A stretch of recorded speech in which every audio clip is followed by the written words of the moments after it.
पहले तो नीतीश कुमार और तेजस्वी जी जब साथ हुए तो ये खुशी की बात थी पूरे बिहार के लिए कि ओबीसी वर्ग जो संख्या में सबसे ज़्यादा है बिहार में, और ये जनगणना ने भी साबित किया है। लेकिन इसमें जो दो लोग हैं, जो बिहार की बड़ी संख्या, वो भी एक मुसलमान और दूसरा दलित, वो किस तरह ग्रस्त है, किस तरह लिंचिंग हो रही है, हत्याएं हो रही है। और एक बहुत महत्वपूर्ण मुद्दा था जिस पे मैं नीतीश कुमार जी ने साफ कर दिया है कि वो पूरी तरह से दलित विरोधी है। जिस तरह से उन्होंने प्रोन्नति के लिए प्रमोशन का ऐलान किया, और ऐलान जब कर रहे थे तो बिहार के सभी लोग उस ऐलान में ढूंढ रहे थे कि सभी को ये मिलेगा और सबकी आशा थी। लेकिन जिस तरह से 17% को प्रोन्नति में उन्होंने रोक दिया कोर्ट का बहाना देकर, ये साफ लगता है कि नीतीश कुमार पूरी तरह से दलित विरोधी हैं और आज भी भाजपा के नियंत्रण में है। जिस तरह से 16% एससी समाज और 1% एसटी समाज को प्रोन्नति में रोक देना, एक तो उनके साथ उन्हीं के कार्यालय में भेदभाव झेलना पड़ता है, उनके प्रमोशन में रोक रहे हैं। ऐसे में मुझे पूरी उम्मीद है अगर मोदी जी वापसी करते हैं तो वो इंडिया गठबंधन छोड़कर एनडीए जाएंगे। जिस तरह से बिहार में आप देखें कि उनके खुद नालंदा जिला में दलितों की हत्याएं हो रही है, जगह जगह पर दलितों की हत्या हो रही है। जिस तरह से आप देखिए कि एससी समाज का एक दरवाजा था, एससी आयोग को उन्होंने बंद रखा सालों, और एससी समाज के एट्रोसिटी केस में भी एफआईआर करने में उनको जिस तरह से मेहनत करनी पड़ती है, जिस तरह से आज़ाद समाज पार्टी और भीम आर्मी का सहयोग और बिना आंदोलन के एफआईआर तक नहीं होता है। ऐसे में बिहार में अगर नीतीश कुमार और तेजस्वी ये सोच रहे हैं कि ये एससी और मुसलमान जो लगभग 40% से ज़्यादा आबादी है वो उनके साथ जाएगा, तो वो भ्रम में है। मैं जनता के बीच में रहने वाला व्यक्ति हूँ। पदयात्रा मैंने की है, दलित महापंचायत मैंने की है, और दलितों के घर घर जाकर उनके मन को टटोला है, उनकी राय को जाना है, उनसे बात और विचार की है हमने। और उसमें ये सीधी बात आती है कि नीतीश कुमार के साथ आज के समय में एससी समाज और मुस्लिम समाज नहीं हो सकता है। जिस तरह से आप देखें कि शहाबुद्दीन के बेटे ओसामा, जिसका कोई क्रिमिनल बैकग्राउंड नहीं है, आज उसे अरेस्ट कर लिया जाता है, और तेजस्वी यादव उस पर बोलने से भी कतराते हैं और कहते हैं कि हमें हमें इस बारे में कुछ नहीं कहना। तो ऐसे में बिहार एक विकल्प की तरह आगे बढ़ेगा, और फिर से कुहार के चप्पे चप्पे में और गांव गांव में जाकर मुस्लिम और दलितों को एक करके एक नए विकल्प को खड़ा करने की जरूरत है। और इसमें भाई चंद्रशेखर आज़ाद जी के नेतृत्व में हम जरूर आगे बढ़ेंगे और उनके साथ जाएंगे। मैं नीतीश कुमार जी को आप सबके माध्यम से चेतावनी देना चाहता हूँ, ये खुली चेतावनी है हमारी, कि दलित समाज पर जो हत्याएं और जो उत्पीड़न और जो बलात्कार हो रहा है, अगर उन्होंने ये नहीं रोका तो बिहार का चक्का जाम होगा। और जदयू के जो भी प्रत्याशी होंगे बिहार में, चाहे वो लोकसभा में हो या विधानसभा में, हम उनके खिलाफ खड़े होंगे और सुनिश्चित करेंगे कि जेडीयू 2014 की तरह फिर से सीमित हो जाए बिहार में और उनका खाता भी नहीं खुले। एससी के मुद्दे पर ही आप राज्य सरकार पर एससी एसटी और धार्मिक अल्पसंख्यक मुसलमान भी खुशहाल नहीं है अभी बिहार में। मुसलमानों के लिए कौन सी स्कीम है, क्या कर रहे हैं मुसलमानों के लिए? कितने मदरसे, 2800 मदरसों को इन्होंने विद शहीद करने का ऐलान किया था, कितने मदरसे विद शहीद हो गए? 650 भी नहीं हो पाए। माइनॉरिटी लोन बंद है, क्यों बंद है? कितने हॉस्टल इन्होंने माइनॉरिटी के बच्चियों के लिए बना दिया। लिंचिंग हुई नालंदा में, आप देखिए कि दंगा हुआ, कितने मुसलमानों को उन्होंने जेल भेज दिया। ओसामा जेल में चले गया, तेजस्वी यादव नीतीश कुमार बोलने के लिए तैयार नहीं। तो मुसलमान भी खुश नहीं है। और दलित और मुसलमान अगर 43% संख्या है, 43% संख्या को आप क्या कहना चाहते हैं? कि आपका बंधुआ मजदूर है ये? क्या राजनीतिक हम लोगों के पास सूझबूझ नहीं है, या हमारा नेतृत्व नहीं है?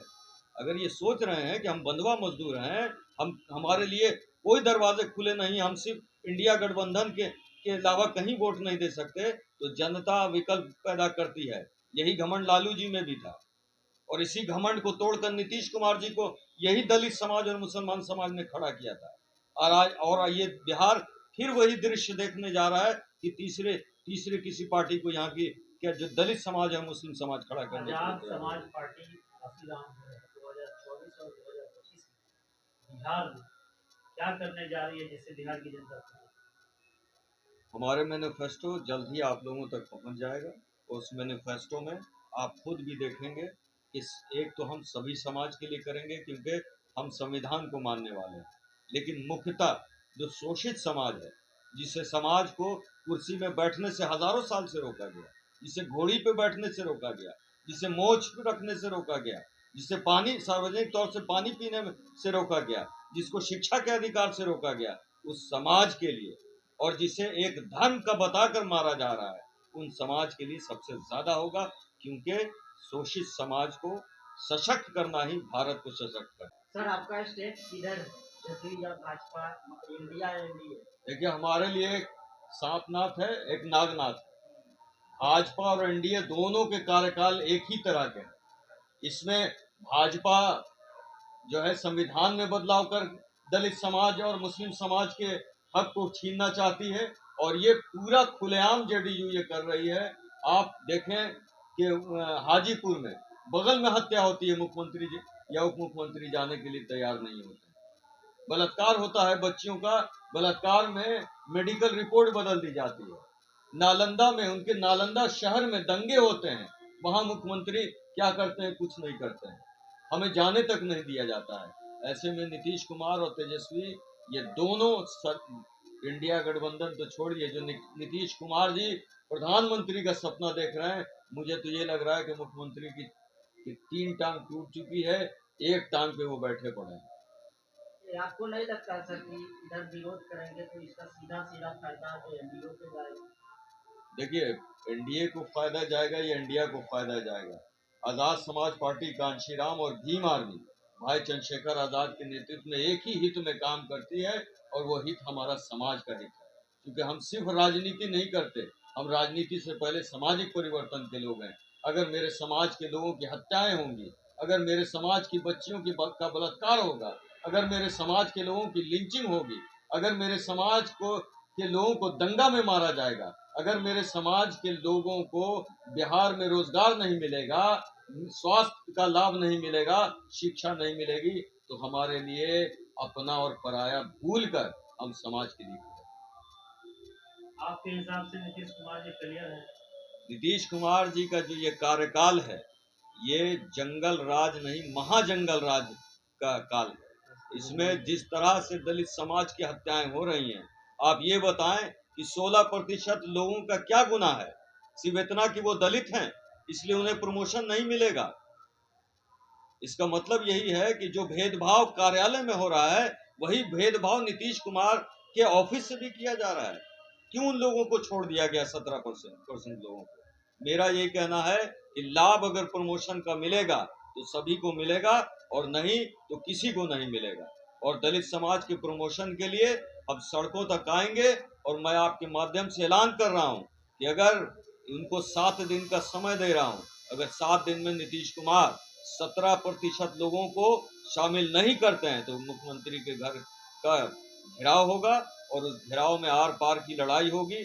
चाहे वो हमें जेल भेज दें, फांसी चढ़ा दें, रासुका लगा दें, किसी तरह का केस लगा दें, हम नहीं रुकेंगे जब तक उनके प्रमोशन में रिजर्वेशन 17% वालों को नहीं मिलता है। हम लड़ेंगे, आखिरी समय तक लड़ेंगे। लोकसभा में आपकी क्या भूमिका होगी? सवाल ये उठता है, आईएनडी इंडिया गठबंधन आपको एनडीए का बी टीम मानती है जी, तो आपकी भूमिका लोकसभा में क्या होगा? आप क्या मानते हैं? देखिए बी टीम हम सब एक दूसरे को मान लेते हैं। जो इंडिया में नहीं है वो बी टीम। इंडिया में कौन है? 28 लोग, 28 पार्टियां कौन है? ये वो लोग हैं जो सत्ता में है या विपक्ष में है। क्या ये जनता का गठबंधन है? क्या दलित समाज का कोई नेता है? क्या कोई मुसलमान समाज का नेता है? तो क्या मुसलमान समाज और दलित समाज भाजपा के लिए काम करता है? क्या बहुजन मूवमेंट भाजपा के लिए काम करती है?